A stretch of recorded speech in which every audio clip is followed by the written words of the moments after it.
Olá você, audiência da TV, tá tudo bem? Estamos hoje aqui retomando o nosso sábado e hoje na companhia da Alessandra, que é uma nutricionista que vai conversar com a gente um pouquinho sobre o tema.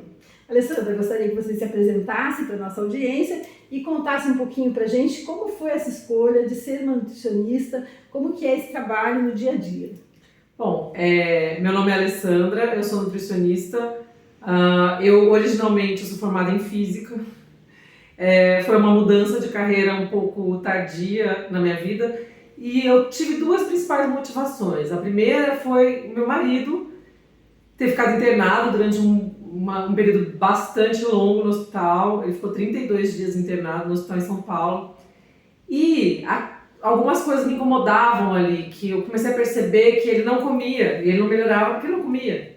Ele pegou uma infecção hospitalar. E me incomodava o fato de ninguém fazer nada a respeito e dos próprios médicos não darem valor. De lá pra cá, esse tipo de coisa já mudou bastante no hospital, mas isso foi uma das primeiras sementinhas que apareceram assim em mim. Porque quando a gente voltou, quando ele teve alta e nós voltamos para Campinas, uma médica, amiga nossa, chegou na minha casa e falou assim: gente, ele tem que comer, se ele não comer ele não vai melhorar. E aí ela levou um monte de suplemento, porque ele não conseguia comer comida, ele tava, com o estômago todo, muito remédio e tal, não conseguia comer. E aquilo me marcou. Eu falei assim, poxa, como é importante a nutrição para a recuperação de um paciente hospitalar, por exemplo. Essa foi a primeira sementinha. A segunda foi quando eu tive uma mudança de estilo de vida e eu percebi o tanto que isso era importante na saúde e no bem-estar e, enfim, eu perdi bastante peso de uma forma bastante rápida, e aquilo mexeu comigo. Assim, eu falei, poxa, como a gente pode fazer diferença na vida das pessoas? E eu não estou dizendo só em questão de perda de peso, né? Em questão de parâmetros de saúde e isso tudo que fez com que eu viesse depois de tantos anos, resolver fazer outra faculdade e fazer nutrição. É interessante isso que você está colocando, porque muitas vezes a experiência vem da vivência, né? Você saiu de um ramo totalmente diferente, mas que se você for pensar de uma forma mais holística, tem relação, né? Você enxerga alguma semelhança entre a sua atividade anterior e a atual? Assim, como eu dei aula de física há algum tempo, a questão de dar aula sempre, né? Porque o nutricionista é um educador, então nesse sentido sim. A física em si, ela dá para o profissional uma visão muito lógica. O que quando você vai para uma área de saúde, às vezes até é um pouco conflitante, porque o nosso corpo não é lógico como a matemática, como a física. Não é uma coisa que vai funcionar para mim, não necessariamente vai funcionar para você. Isso para mim no começo foi difícil, mas aos poucos você vai entendendo que assim, na área da saúde você tem uma metodologia que pode ser replicada, mas não necessariamente os resultados são os mesmos. O que não acontece em áreas de exatas, né? Então, nesse sentido, tem esse conflito. Por outro lado, o pensamento lógico e tal ajuda em muitos aprendizados. E eu trabalhei muito tempo com TI. Trabalhei 10 anos numa empresa grande de TI. Trabalhava com computador, com coisas mais lógicas e processuais ainda. Foi uma mudança completamente de estilo mesmo do que eu estava fazendo para o que eu faço hoje. É muito interessante, porque mas é isso, né? Eu acho que o espírito de pesquisa te levou então, né? Sim, nutrição, sim. Né? Isso é bem interessante. Sim, com relação a essas questões de alimentação, a gente passou aí pela pandemia, né? Foi um período que todo mundo sofreu com algumas restrições de convívio, né, social. Algumas pessoas engordaram, outras emagreceram. Então, assim, como que é a sua percepção nesse período? Durante a pandemia e agora, pós-pandemia, teve mudança de comportamento? Eu vejo a gente sempre se baseia no nosso próprio ciclo de amizades e de familiares, conhecidos, né? Eu vejo que, assim, existiram os dois extremos. Tiveram pessoas que aproveitaram a pandemia para fazer exercício online e mudar de vida, emagreceram e ficaram mais saudáveis. Mas a maior parte das pessoas teve muito problema de ansiedade e de achar que, já que a gente fica trancado dentro de casa, então vamos comer tudo. Vamos pedir iFood, vamos comer tudo que a gente quer. Então a gente vê muito impacto no sentido de pessoas que por exemplo, que não tinham hábitos de comer doce ou de comer muito industrializado, que mudaram o padrão alimentar para pior por questões de ansiedade. E teve uma questão também, né, que, por exemplo, as verduras, as frutas, pelo menos na minha casa era assim, a gente desinfetava tudo. E dava muito mais trabalho, né? Então eu acho que até teve uma redução, né, de consumo de hortaliças, né? Porque era mais difícil a desinfecção, né? Uhum. Pode ser, mas a maior parte das pessoas com quem eu converso relatam que o problema maior é a ansiedade, que levou a um consumo menor de frutas e verduras. Menos a dificuldade de comprar e de lidar com o vegetal, mas muito mais a questão de eu estou em casa, não tenho nada para fazer. Então uma coisa gostosa era sempre o mais, o que a pessoa buscava mais, né? Realmente é mais simples, né? Quando você está em casa, pegar uma coisa na geladeira, né? E com relação à dieta alimentar de pessoas comuns, qual seria, assim, a melhor forma delas se organizarem para ter uma boa alimentação, uma boa nutrição? Porque uma coisa você chega no supermercado, você vê existe muita oferta, né? E nem sempre a pessoa lê o rótulo para ver o que aquele ingrediente pode trazer de benefício, ou mesmo corantes, enfim. Qual seria assim, a melhor forma de uma pessoa comum, com baixa informação nutricional, assim, o que é melhor para o corpo, como que a pessoa pode se conduzir para ter uma boa alimentação?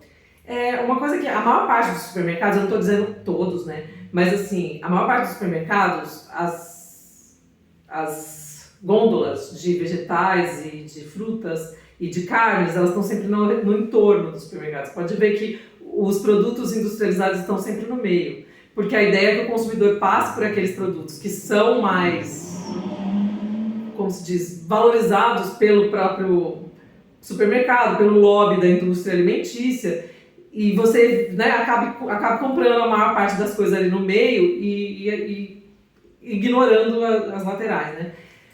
O ideal é você fazer o contrário, você começar a comprar pela lateral. Você compra as legumes, frutas, verduras, ovos, carnes, até o pãozinho. Você pode ver que a padaria também normalmente é no fundo, as carnes de alguma lateral, de algum lado ou do outro. Então, assim, o ideal é evitar as prateleiras do meio. Interessante isso, muito interessante. Essa é uma observação que eu acho que muitas pessoas não estão atentas.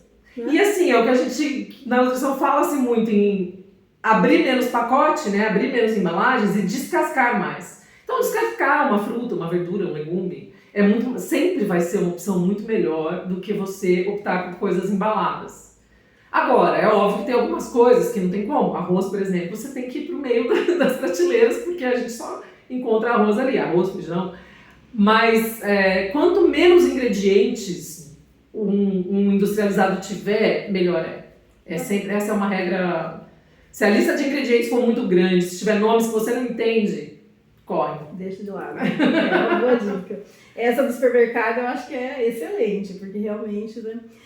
Com relação aos alimentos, a gente tem ondas, né? Modas, né? Determinado momento o ovo era o vilão, determinado momento... Agora você tem falado, por exemplo, dos sucos, né? Não beba muito suco e coma fruta. Você poderia explicar pra gente qual que é a diferença? Porque geralmente as mães, elas compram aquela caixinha, né, de suquinho e dá pro filho, e tá achando que tá dando... Que tá abafando, né? Então, isso é complicado, né? É complicado. O que acontece? Uma coisa é o suco da fruta que você acaba de, por exemplo, pegar uma laranja, espremer na hora e tomar. Ou pegar uma maçã, bater no liquidificador e tomar. Isso é uma coisa. Outra coisa é o suco de caixinha. O suco de caixinha tem uma quantidade muito... Primeiro, né, se é só suco mesmo, porque algumas marcas têm suco, 100% suco, outras já são néctar, aí começa a quantidade de água e de aditivos que pode ter em cada um desses, né, dessas definições do que seria o suco, já aumenta, né? O néctar, por exemplo, tem muito menos suco e mais outros produtos. Então, assim... Primeiro, diferenciar o que é um suco de verdade, né, um suco de uma fruta, e do que é um suco de caixinha. Eu evitaria o suco de caixinha tanto quanto o refrigerante. Tem uma similaridade, então. Sim, a quantidade de açúcar numa caixinha daquela é muito grande. Outra coisa que realmente, a gente fala-se muito hoje em dia em comer a fruta e não tomar o suco. Por quê? Porque o nosso cérebro, ele é muito ruim em captar saciedade, sinais de saciedade de líquidos. Então, a partir do momento que você põe aquilo no liquidificador e bate, você você perde a noção do quanto você está ingerindo de calorias. Nosso cérebro não lida bem, não faz bem essa conta. Outra coisa é que quando você bate alguma fruta, você destrói a fibra dela. Então, por duas razões, a gente tem muito mais saciedade ao comer uma fruta do que ao tomar um suco. O primeiro é essa história do nosso cérebro não registrar muito bem as calorias, e o segundo é a questão das fibras, porque você, a partir do momento que você destrói as fibras, você perde essa característica de saciedade que a fibra dá. Isso é interessante. Inclusive, a gente tem também uma questão, né? Hoje em dia, todo mundo gosta de usar o micro-ondas porque é prático, né? Aí também tem essa questão. É real que o alimento perde nutrição quando ele vai para o micro-ondas? Então, isso aí já é uma coisa que é bastante polêmica, que eu acho que é difícil a gente entrar aqui. Tem gente que acredita piamente que o micro-ondas é a pior coisa que já inventaram na face da Terra. Eu acho assim, existem formas mais saudáveis de cozinhar, mas a gente também não pode eliminar da nossa vida uma coisa que, mal ou bem, traz uma praticidade, que é a realidade do dia a dia das pessoas. Eu acho que ninguém usa o micro-ondas para fazer tudo, né? É muito difícil. Eu acho difícil. Bom, eu não sei, na minha casa o micro-ondas só serve para esquentar prato que já está pronto. A comida mesmo eu faço no fogão, né? E eu acho que a realidade do micro-ondas é essa, é uma forma prática de facilitar o seu dia a dia, né? E não adianta a gente querer achar que, não, vamos eliminar, né? Eu acho que não é por aí. E as pesquisas são muito controverso, é muito difícil a gente entrar nesse assunto sem se alongar demais. São opiniões e ao mesmo tempo também tem essa questão do dia a dia, né? Sim, a gente não pode simplesmente, como se diz, ignorar, né, a praticidade, porque não adianta, vivemos num mundo que é um pouco mais corrido, né? Então... Inclusive, você tocou numa coisa interessante, porque há alguns anos atrás a gente não via as pessoas carregando garrafinha, né, de água, né? Então, hoje em dia, é muito comum, né? Todo mundo carrega uma garrafinha de água, uma caneca, né? Sim. Então, isso é uma mudança de comportamento que realmente faz a diferença, sim, né? Sem dúvida nenhuma. E assim, agora, eu imagino que, por exemplo, eu lembro muito na minha época de adolescência, eu levava um Tupperware com lanchinho, mas era incomum, né? Então, assim, hoje em dia eu acho que as pessoas estão acostumando mais a levar um lanchinho também, né? Então, assim, que tipo de lanchinho que a gente, assim, para estar bem nutrido, a gente pode levar? Eu já vi gente carregando castanha, já vi gente carregando frutas. Existe, assim, vamos dizer, uma dieta básica de quem vai sair para a rua e sabe que vai passar um dia longo e não vai ter tempo de ter uma refeição completa. É aquilo que eu falei, né? A gente evitar abrir pacote e descascar mais. Então, assim, ou seja, frutas e castanhas, uma excelente opção. Agora, muitas vezes, é muito pessoal isso. Tem gente que se sacia bem com uma fruta e castanhas, tem gente que não.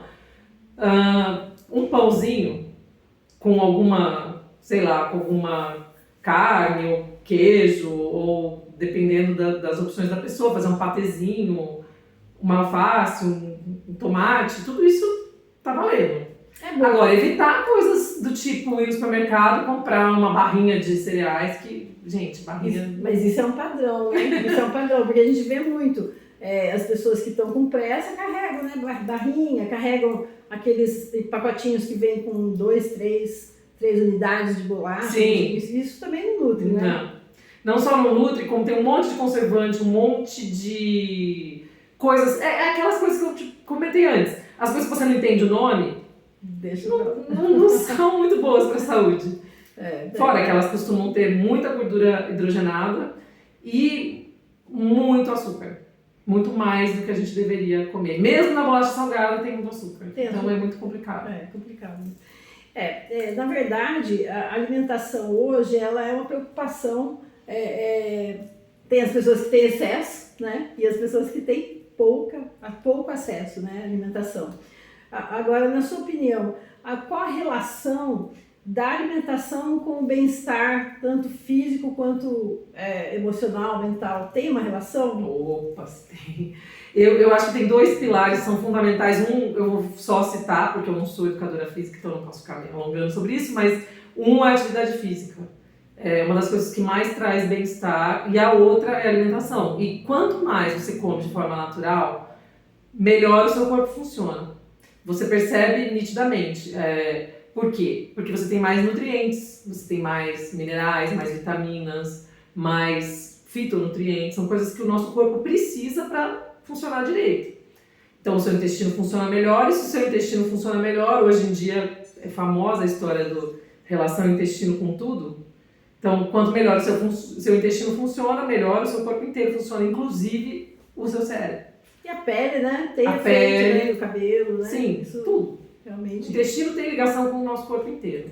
E essas pessoas que possuem, por exemplo, algum distúrbio alimentar ou anorexia, enfim, existe uma forma da família poder dar um suporte melhor? Como que a gente pode estar dando esse elemento de aconchego para a família que tem esse problema? Esse é um assunto que eu acho que os psicólogos, os psiquiatras são mais indicados para falar do que a gente, né? Nós, nutricionistas, a gente dá um apoio com relação à alimentação, mas normalmente são distúrbios que são de imagem, né? E não são distúrbios necessariamente com a comida. Normalmente a pessoa que tem anorexia, ela sempre se enxerga muito maior do que ela realmente é, né? Então, é um distúrbio de imagem. O que o nutricionista faz num caso desse é apoiar a equipe. Normalmente, essas pessoas precisam de uma equipe multidisciplinar. Precisa ter um psiquiatra, precisa ter um psicólogo, precisa ter um nutricionista. Então, aí o nutricionista vai entrar, sim, com apoio nutricional, mas meio que guiado pelo psiquiatra, né, num caso desses. Aí não tem muito como a gente... Mas geralmente não é a pessoa que procura, é a família que procura, né? Sim, mas eu acho, isso é uma crença minha, né? Que se a pessoa não quiser mudar, não adianta muito a família querer que a pessoa mude. Né? É real, né? E com relação ao excesso de oferta de produtos gordurosos, né? Hoje em dia a gente tem muito, enfim, né? Lanches que acompanham a batata frita, a gente vê assim uma alimentação muito carregada em gordura, né? Então, e aí tem aquela contraposição, porque os nossos bisavós, tataravós comiam com banha de porco, né? Aí teve o tempo da moda do óleo de coco, que muita gente está usando. Existe, assim, uma melhor quantidade, uma melhor qualidade de gordura para ser ingerida, porque as pessoas acho que ficam em dúvida, né? Porque mesmo no mercado você tem lá o óleo de soja, o óleo de canola, óleo de milho. Existe um padrão que é melhor para o organismo? Existe. As melhores gorduras para o organismo são as monoinsaturadas, que são as gorduras do abacate e do azeite, por exemplo, e a das castanhas. Essas gorduras, elas são muito mais saudáveis do que as demais. Significa que a gente não pode mais comer nada de gordura? Não, não é por aí, né? Tudo tem a gente tem que pensar no equilíbrio. A carne tem bastante gordura saturada, mas significa que eu preciso deixar de comer carne? Não. Não é isso, mas assim, procurar não usar muita fritura no dia a dia, porque o processo de fritura, ele transforma o óleo esses óleos vegetais, tipo óleo de soja, canola, girassol, eles se oxidam muito fácil. Se você está caindo num calor muito intenso, ele vai gerar um monte de subproduto que faz super mal pra gente. Então, evitar a fritura, assim, isso é a primeira coisa, evitar a fritura, evitar gordura trans. E parte dessa história de evitar industrializados, ultraprocessados, passa por aí também. Porque os ultraprocessados têm muita gordura trans. E isso o nosso corpo nem entende o que é. Não processa. Não né? processa. Então é uma questão mesmo de preservação da saúde, sim, né? Sim, exatamente. Bom, a gente está aqui chegando no final desse nosso bate-papo, né? Tem mais uma curiosidade, essa é uma curiosidade, viu, gente? A gente ouve falar também do pessoal que é crugívoro, né? Que come só alimentos crus. Isso é recomendado? Olha, É difícil, assim, dizer, porque assim, não é totalmente, quando a gente ouve cru de vira, acho que é 100% cru, existe um certo nível de cocção, eu não sou especialista nisso, eu não lembro detalhes de como funciona, mas existe um certo nível do que pode ser, assim, de um certo calor que você pode aplicar. Existem alimentos que não dá para serem comidos crus. Por exemplo, existe, por exemplo, o espinafre, vou dar um exemplo simples. O espinafre, ele tem muito antinutriente. Se você não cozinha o espinafre, ele pode cair mal para você. O inhame. Teve uma época aí que estava na moda o suco de inhame. Suco de inhame, eu não sei se você já tentou tomar suco de inhame com inhame cru. A primeira vez que eu tentei, me deu uma dor no estômago, eu fui pesquisar. Eu ainda não era nutricionista, faz muitos anos. Eu passei tão mal, aí eu fui descobrir. Por quê? Porque existem muitos antinutrientes no inhame. Então é muito complicado, porque a partir do momento que você quer comer tudo cru, você tem que eliminar certos alimentos do seu leque. A mandioca, se você comer a mandioca brava, você pode morrer. Ou seja, é muito perigoso. É muito complicado, você tem que saber muito bem como fazer e quais alimentos que você pode comer cru. Não é tudo que pode... É mesmo as punks, é a mesma coisa. As punks, por exemplo, você pegar a Ora Pronobis, se a folha novinha, se é aquela folha bem novinha que você consegue quebrar, tudo bem que você comer ela crua. Só que se ela já é aquela folha que dobra e meio que ela não quebra com facilidade, ela já faz mal você comer cru. Então é complicado, né? Então, gente, não pode partir para uma dieta alternativa sem ter informação certa, né? Exatamente, você tem que procurar orientação. Se você quiser uma dieta alternativa, você tem que procurar alguém que saiba te orientar a fazê-lo. Então, ser curioso não se dá mal, né? Bom, enfim, né? Estamos aqui chegando ao final dessa nosso bate-papo, né? Agradecemos aí sua audiência, agradecemos aí a presença da Alessandra. Deixo aí para você finalizar com seu recado aí para a audiência. E no próximo sábado estamos aqui de volta. Bom, é só aquilo que eu falei mesmo, né, gente? Descasque mais, desembale menos. É isso aí. Ótimo, perfeito. Gente, boa tarde, até mais. Boa tarde.